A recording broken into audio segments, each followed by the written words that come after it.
നമ്മളുടെ വേദനാജനകമായ ഒരു വേർപാടിൽ ഒന്നിച്ച് നമ്മൾ സാക്ഷ്യം വഹിക്കുകയാണ്. മണപ്പാട്ട് തറവാട്ടിലെ റജീനയും മകൻ ജോസഫിനും നമ്മിൽ നിന്ന് വളരെ അപ്രതീക്ഷിതമായിട്ട് യാത്ര പറയുന്ന മണിക്കൂറുകളാണിത്.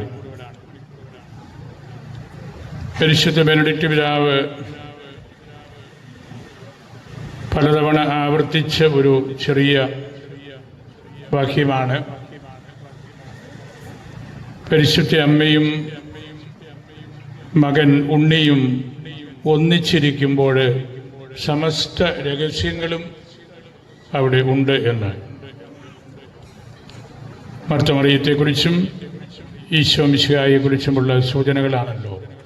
അമ്മയും മകനും ചേർന്നിരിക്കുമ്പോൾ സമസ്ത രഹസ്യങ്ങളും ദൈവികമായ വെളിപാടിനെക്കുറിച്ചാണ് അവിടെയുണ്ട്. ഇവിടെ മറ്റൊരു തലത്തിലാണെങ്കിലും അമ്മയും മകനും റജീനയും ജോസഫിനും ഒന്നിച്ച് ഇരിക്കുമ്പോൾ അത് മണപ്പാട്ട് തറവാടിൻ്റെയും നമ്മളുടെ ഓരോരുത്തരുടെയും ആത്യന്തികമായ ജീവിത ലക്ഷ്യത്തിൻ്റെയും എല്ലാം ഒരു വിശദാംശമാണ് നമുക്ക് നൽകുന്നത്. മനുഷ്യനെക്കുറിച്ചും മനുഷ്യൻ്റെ ദൈവികമായ ആഭിമുഖ്യങ്ങളെക്കുറിച്ചുമുള്ള വലിയ ചിന്തകളാണ് നമ്മളോട് ഇവർ രണ്ടുപേരും പങ്കുവയ്ക്കുന്നത്. നമ്മൾ വാസ്തവത്തിൽ ഉയിർപ്പിൻ്റെ ശുശ്രൂഷയിലാണ്. മരിച്ചവരെ ഉയർപ്പിക്കുന്നവനെ നിന്റെ തിരുനാമത്തിന് സ്തുതി എന്നാണല്ലോ ഒരു മരണവീട്ടിൽ ചെല്ലുമ്പോൾ നമ്മൾ ആദ്യമേ പ്രാർത്ഥിക്കുന്നത്. ഉയിർപ്പിൻ്റെ ശുശ്രൂഷയാണത്. കർത്താവ് നമുക്ക് ഉറപ്പ് നൽകിയിരിക്കുന്ന നിത്യാനന്ദത്തിലേക്കുള്ള പ്രവേശനമാണ് മരണം എന്ന യാഥാർത്ഥ്യത്തിലൂടെ നമ്മൾ സ്വന്തമാക്കുന്നത്. നമ്മളുടെ ഈ ദേശത്ത് വളരെ അപ്രതീക്ഷിതമായിട്ട് സംഭവിച്ച ഒരു കാര്യമാണ്. നമ്മളതിനെ വളരെ വേദനാജനകമായ കാര്യമാണെങ്കിലും ദൈവത്തിൻ്റെ ഹൃദയത്തോട് ചേർത്ത് വെച്ച് മനസ്സിലാക്കണം. ഏതാനും വർഷങ്ങൾക്ക് മുമ്പ് കാവാലിയിൽ നമുക്ക് ഒരു കുടുംബം മുഴുവൻ നഷ്ടപ്പെട്ടു. ഇത്തവണ നമുക്ക് അനേകം സ്ഥലത്ത്, പ്രത്യേകിച്ച് നമ്മുടെ ഈ കിഴക്കൻ പ്രദേശങ്ങളിൽ മംഗളഗിരി, കൈപ്പള്ളി, വാഗമണ്ണ്, കോലാഹലമേട്, പെരുങ്കുളം, അടുക്കം, നമ്മുടെ യാനത്തോട്ടും എല്ലാം അധികം ബുദ്ധിമുട്ടുകൾ ഏറ്റുവാങ്ങിയ സ്ഥലമാണ്. കർത്താവിനോട് ചേർന്ന് നിൽക്കാൻ ഉള്ള അവസരമായിട്ട് നമ്മളിതിനെ എടുക്കണം. മാനുഷികമായ വികാരങ്ങൾക്ക് കീഴ്പ്പെട്ടു പോകാണ്ട് ദൈവവചനങ്ങളാൽ പരസ്പരം ആശ്വസിപ്പിക്കണം എന്നുള്ള പ്രബോധനം നമ്മൾ വിട്ടുകളയരുത്. ഞാനാകുന്നു പുനരുത്ഥാനവും ജീവനും, എന്നിൽ വിശ്വസിക്കുന്നവൻ മരിച്ചാലും ജീവിക്കും എന്ന് ലാസറിനെ ഉയർപ്പിച്ചുകൊണ്ട് കർത്താവ് പറഞ്ഞല്ലോ. ആ ചിന്തകളാൽ നമ്മൾ നിറയപ്പെടേണ്ട മണിക്കൂറാണിത്. ഈ തറവാട്ടിലെ അംഗങ്ങൾ ഇടവകയോടും വിശാല സമൂഹത്തോടും കോളേജിനോടും സ്കൂളിനോടും രൂപതാ കേന്ദ്രത്തോടും എല്ലാം ബന്ധപ്പെട്ട് പ്രവർത്തിച്ചിരുന്ന ആളുകളാണ്. റജീന നമ്മുടെ ഹോളി സ്പിരിറ്റ് സ്കൂളിലെ ശുശ്രൂഷയായിരുന്നു. അവരുടെ ശുശ്രൂഷ വളരെ സത്യസന്ധമായ രീതിയിൽ ആത്മാർത്ഥതയോടും സ്നേഹത്തോടും വാത്സല്യത്തോടും കൂടി ചെയ്ത ഒരു വ്യക്തിയായിരുന്നുവെന്ന് അവരോട് ബന്ധപ്പെട്ട എല്ലാവരും ഈ മണിക്കൂറുകളിലൊക്കെ പറഞ്ഞ് നമ്മൾ കേട്ടതാണ്. കൊച്ചു കുട്ടികളെ സ്വന്തം മക്കളെപ്പോലെ സ്നേഹിച്ച ഒരു ശുശ്രൂഷക, മത്തായെപ്പോലെ എപ്പോഴും എല്ലാവർക്കും എന്തും ചെയ്തു കൊടുക്കാനുള്ള ആ ഒരു സേവനത്തിൻ്റെ വ്യക്തിയായിട്ട് മാതൃകയായിട്ട് നമ്മുടെ മുമ്പിൽ നിന്നു. പരാതികളൊന്നുമില്ലാതെ എല്ലാ ജോലികളും സ്കൂളിൻ്റെ ദൈനംദിന പ്രവർത്തനങ്ങൾ, പ്രത്യേകിച്ച് കൊച്ചുകുട്ടികളോടൊക്കെ ബന്ധപ്പെടുമ്പോൾ ധാരാളം അപ്രതീക്ഷിതമായ ശുശ്രൂഷകൾ ചെയ്ത് കൊടുക്കേണ്ടി വരും. അതെല്ലാം സമചിത്തതയോടുകൂടി ചെയ്ത വ്യക്തിയാണ്. അതുപോലെ തന്നെ ജോസഫിൻ നമ്മുടെ ചുണ്ടച്ചേരി കോളേജിലെ ഹോസ്റ്റലിൻ്റെ സ്റ്റാഫ് അംഗമായിരുന്നു. ജോസഫിൻ്റെ സന്തോഷപ്രദമായ ഇടപെടലുകളും ആത്മാർത്ഥതയോടുകൂടിയ സമീപനങ്ങളുമെല്ലാം ആ വലിയ സ്ഥാപനത്തിൽ എല്ലാവരും സംസാര വിഷയമാക്കിയ കാര്യവും നമുക്കറിയാം. ഈ കുടുംബം നമ്മുടെ രൂപതാ കേന്ദ്രത്തിൽ സോഷ്യൽ സർവീസിനോട് ബന്ധപ്പെട്ട സേവേ ഫാമിലി വെൽഫെയർ ടീമിൻ്റെ സൊസൈറ്റിയുടെ അംഗമായിരിക്കുകയും 6-7 വർഷങ്ങൾ നിരന്തരമായിട്ട് ആ പ്രോഗ്രാമിൽ അംഗത്വമെടുത്ത് അത് പഠിക്കുകയും മനസ്സിലാക്കുകയും അതിൻ്റെ സവിശേഷതകൾ ഉൾക്കൊള്ളുകയും എല്ലാം ചെയ്ത കുടുംബം കൂടിയാണ്. അതുകൊണ്ട് നമുക്ക് പലതരത്തിൽ ഈ കുടുംബം നമുക്ക് വളരെയേറെ പ്രാധാന്യം അർഹിക്കുന്നവരാണ് എന്ന് ഞാൻ നിങ്ങളെ ഓർമ്മപ്പെടുത്തുകയായിരുന്നു. ഇവിടെ നമ്മൾ ഈ വേദനയിൽ എന്താണ് ഇങ്ങനെ സംഭവിച്ചതെന്ന് നമ്മൾ ചോദിച്ചാലും അതിൻ്റെ ഉത്തരം ദൈവം നമുക്ക് നൽകുന്നില്ല. ദൈവത്തിൻ്റെ അഗ്രാഹ്യമായ രഹസ്യങ്ങളോട് ചേർന്ന് നിൽക്കാൻ നമ്മളെ പഠിപ്പിക്കുകയാണ്.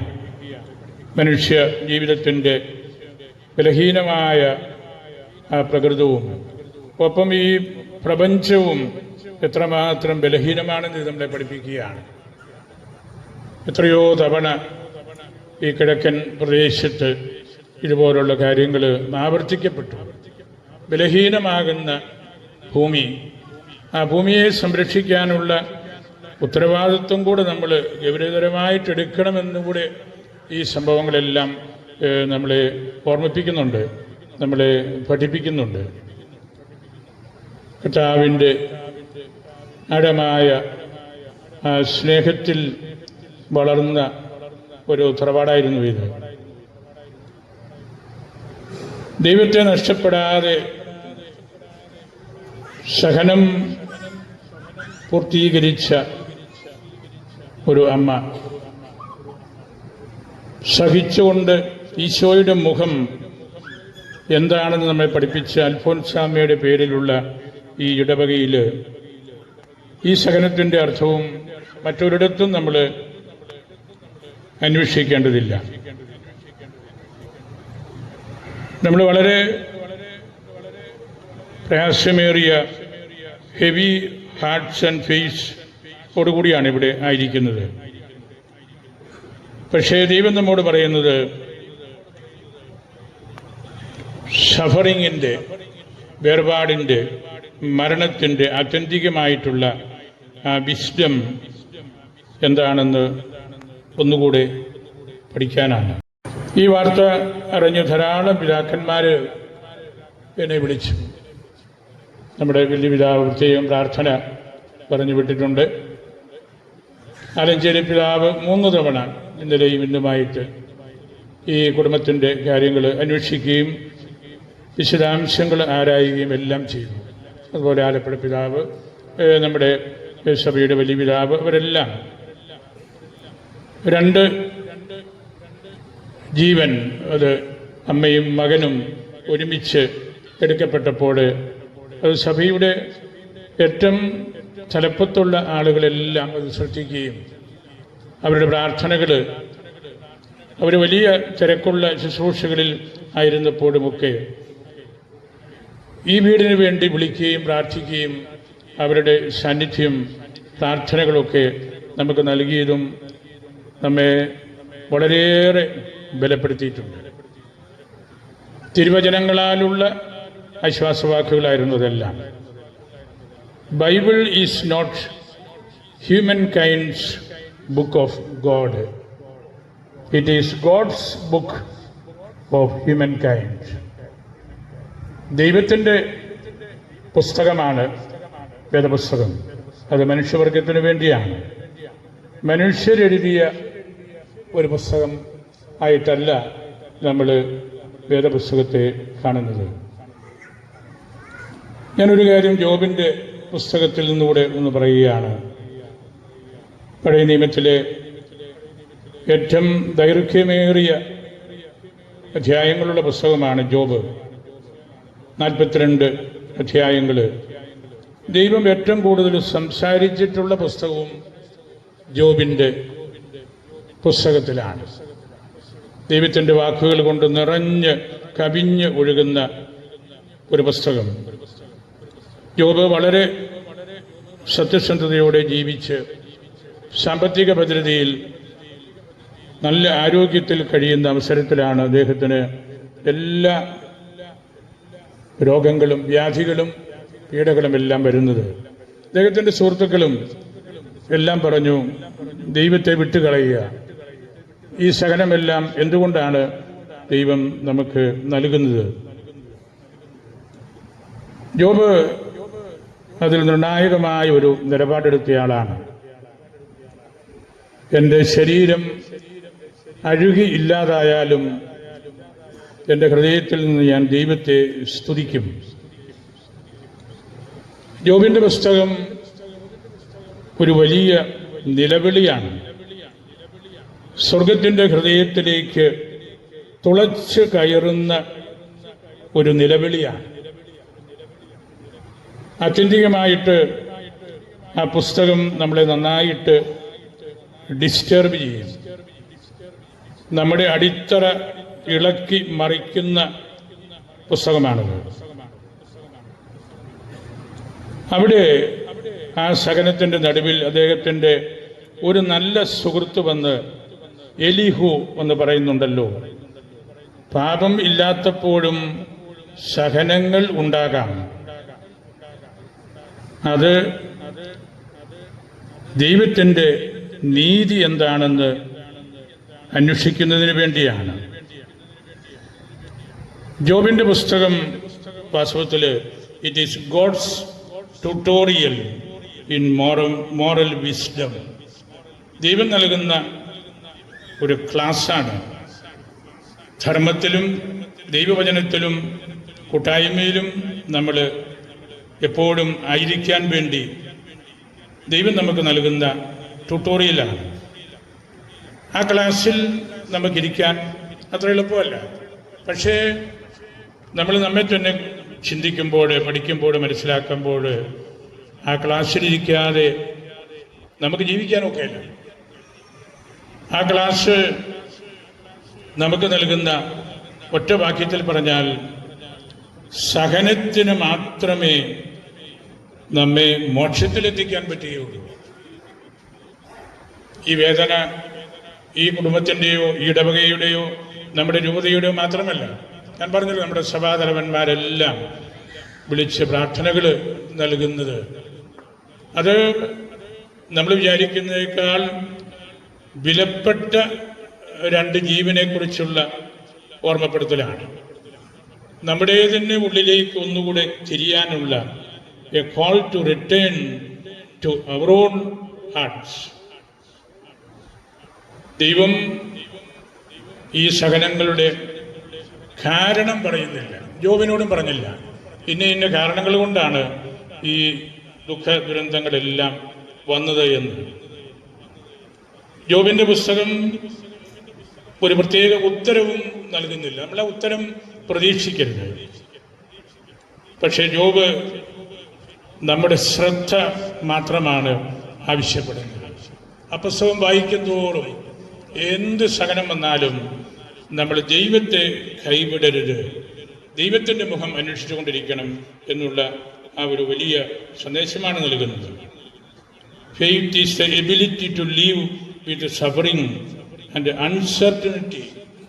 നമുക്ക് ഉറപ്പില്ലാത്തപ്പോഴും, നമ്മൾ ഒരു തെറ്റ് ചെയ്യാത്തപ്പോഴും വേദനകളിൽ ദൈവത്തെ കണ്ടെത്താനായിട്ട് നമ്മൾ പഠിക്കുന്നതാണ് ക്രിസ്തീയത അല്ലെങ്കിൽ ക്രിസ്തീയ ആത്മീയത.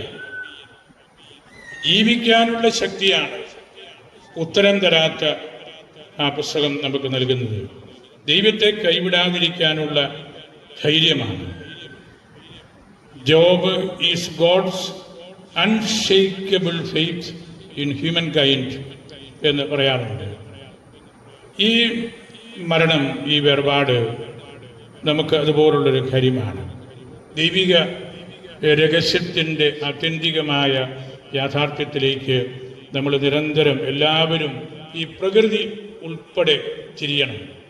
ജോബിൻ്റെ വിലാപം അതാണ്, ആ പൊട്ടിക്കരച്ചിൽ അതാണ്. അവിടെ ദൈവം വന്ന് 1, 2 എന്ന് പറഞ്ഞ് നമുക്ക് ഉത്തരം നൽകുകയല്ല. ദൈവത്തിൽ ഈ 2 മക്കൾ ലയിക്കുകയാണ്. പരിശുദ്ധ ത്രിത്വത്തോട് അവർ കൂട്ടിച്ചേർക്കപ്പെടുകയാണ്. അബ്രാഹത്തിൻ്റെ തറവാട്ടിലേക്കാണ് അവർ പോകുന്നത്. ഇസഹാക്കിൻ്റെ തറവാട്ടിലേക്കാണ് അവർ പോകുന്നത്.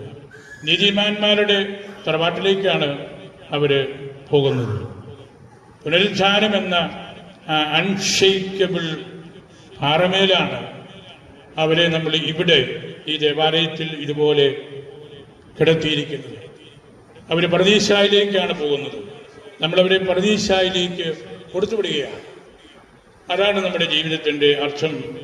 നമ്മൾ അടിയുറച്ച് വിശ്വസിക്കുന്ന കാര്യവും അതുതന്നെയാണ്. ദൈവത്തിൻ്റെ അഗ്രാഹ്യമായ രഹസ്യത്തോട് ഈ മക്കളെ, ഈ പ്രാദേശിക സഭ കൂട്ടിച്ചേർക്കുമ്പോൾ നമ്മൾ കണ്ണുകൾ ഉയർത്തി നോക്കിയാൽ അവർ സ്വർഗത്തിലിരിക്കുന്നത് നമുക്ക് കാണാൻ കഴിയും. ശ്രീഹന്മാർ പറഞ്ഞല്ലോ, 4 മാസം കഴിയുമ്പം വിളവെടുപ്പാകും. കർത്താവ് പറഞ്ഞ് 4 മാസമൊന്നും നോക്കണ്ട, കണ്ണുയർത്തി നോക്കിയാൽ മതി. പാടങ്ങൾ വിളഞ്ഞു കിടക്കുകയാണ്, വചനം കേൾക്കാൻ വേണ്ടി കാത്തിരിക്കുകയാണ്. നമ്മളും വിശ്വാസത്തിൻ്റെ കണ്ണുകളോടുകൂടി സ്വർഗത്തിലേക്ക് നോക്കുമ്പോൾ ഈ അമ്മയും മകനും സ്വർഗത്തിൽ എത്തി എന്ന് നമുക്ക് കാണാനായിട്ട് സാധിക്കും. അതാണ് സത്യസഭയുടെ വിശ്വാസം. ആ വിശ്വാസത്തിലാണ് നമ്മൾ നിരന്തരം ആഴപ്പെടേണ്ടത്.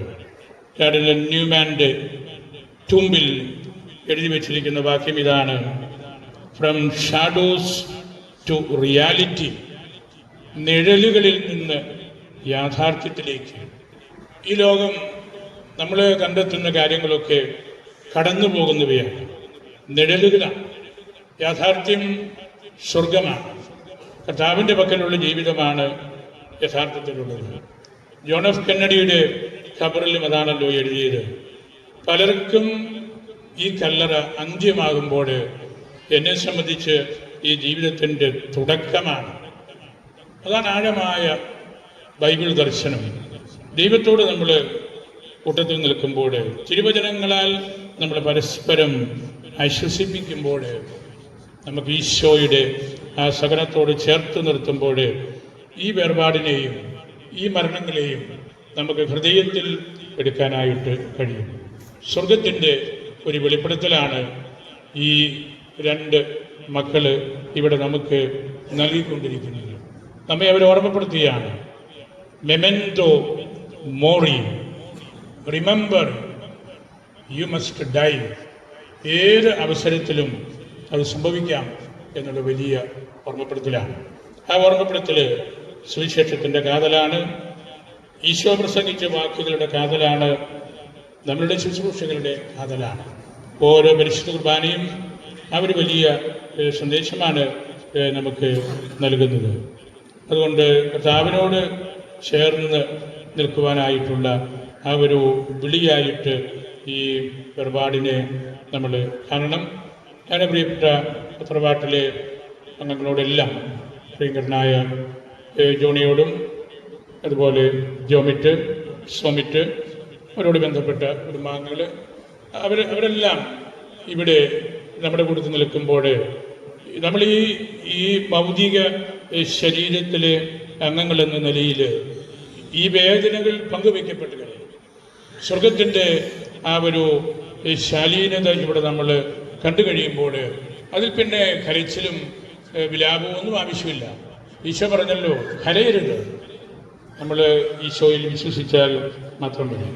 ആ ഒരു വലിയ ബോധ്യത്തോടു കൂടി നമ്മുടെ ഒരു വിശ്വാസ പ്രഘോഷണത്തിൻ്റെ ഏറ്റവും വലിയ അടയാളമായിട്ടൂടെ ഈ വേർപാടിനെയും വേദനയും എടുക്കുമ്പോൾ പരിശുദ്ധ ത്രിത്വത്തിൻ്റെ രഹസ്യം നമുക്ക് കൂടുതൽ ആഴത്തിൽ ഉൾക്കൊള്ളാൻ കഴിയും. ബഹുമാനപ്പെട്ട വിചാരിച്ചൻ ഈ സംഭവം നടന്ന മണിക്കൂർ മുതൽ പലതവണ യുവതാ കേന്ദ്രവുമായിട്ടും ഞാനുമായിട്ടും ബന്ധപ്പെടുകയും എല്ലാ മണിക്കൂറിലും തന്നെ അദ്ദേഹം ഇതിൻ്റെ കാര്യങ്ങൾ അറിയിച്ചുകൊണ്ടാണിരുന്നത്. വളരെയേറെ അദ്ദേഹം പ്രാർത്ഥിച്ച് ഒരുങ്ങി വലിയ കരുതലോടുകൂടി നടത്തിയ ഒരു വലിയ കൂടിവരവാണ്. ഇതൊരു എക്ലേസ്യ, ഒരു സഭ ശക്തമായിട്ട് ഇവിടെ ഒന്നിച്ചിട്ടുണ്ട്. അതിൻ്റെ പിന്നിൽ ബഹുമാനപ്പെട്ട വിചാരിച്ചൻ്റെ കരുതൽ, ഇക്കാരന്മാർ, കമ്മിറ്റിക്കാർ, സിസ്റ്റേഴ്സ്, അതുപോലെ നമ്മുടെ രാഷ്ട്രീയ സാമൂഹിക രംഗത്തെ ആളുകൾ. എനിക്ക് അത്ഭുതം തോന്നി, ഈ 1.5 ദിവസം കൊണ്ട് ഇതെല്ലാം മറ്റൊരു കോലാഹലവുമില്ലാതെ വളരെ ക്രമബദ്ധമായ രീതിയിൽ നമുക്ക് ക്രമീകരിക്കാൻ പറ്റി. ഈ വേർപാട് വേദനയാണെങ്കിലും ഇത്തരത്തിൽ എല്ലാവരെയും കൂട്ടി യോജിപ്പിച്ച് ഈ അൽഫോൻസ്യൻ ദേവാലയത്തിൽ നമ്മളെല്ലാവരെയും കോർത്തിണക്കുന്ന അതിനുവേണ്ടി സർക്കാരിൻ്റെ ഭാഗത്തുനിന്നുമെല്ലാം നല്ല സഹകരണങ്ങൾ ഉണ്ടായിട്ടുണ്ട്. നമ്മളിവരുടെ കൂട്ടത്തിൽ ആയിരിക്കണം. ഇടവകയും രൂപതയും ഈ വീടിനോട് എപ്പോഴും കൂട്ടത്തിലുണ്ടായിരിക്കും. സാധ്യമാകുന്ന എല്ലാ പ്രാർത്ഥനകളും സഹായ സഹകരണങ്ങളും നിങ്ങൾക്കുണ്ടാകുമെന്ന് ഞാൻ ഉറപ്പ് നൽകുകയും ചെയ്യുകയാണ്. നിങ്ങളെല്ലാവരെയും ഞാൻ ഒരിക്കൽ കൂടി ഓർക്കുന്നു. നിങ്ങളും വളരെ ക്ലേശം സഹിച്ചാണ് ഇന്ന് ഈ ശുശ്രൂഷയിൽ പങ്കെടുക്കാൻ ഇവിടെ എത്തിയത്. കാലാവസ്ഥ മോശമായിരുന്നു, വഴിയിലെല്ലാം വെള്ളമുണ്ട്. എങ്കിലും ഈ തറവാടിനോടും ഈ ഇടവകയോടും നമ്മളുടെ മക്കളോടുമുള്ള ആ കരുതലാണ് ഇവിടെ നിങ്ങളെ ഒന്നിപ്പിച്ചത്. നിങ്ങളെല്ലാവരെയും ഞാൻ ഹൃദയത്തിൽ സൂക്ഷിക്കുന്നു. പരിശുദ്ധ അൽഫോൻസാമ്മയ്ക്ക് സമർപ്പിക്കുന്നു. നമുക്ക് പ്രാർത്ഥനാ ശുശ്രൂഷകളിലേക്ക് പ്രവേശിക്കാം. സ്ഥല പരിമിതി മൂലം ശുശ്രൂഷ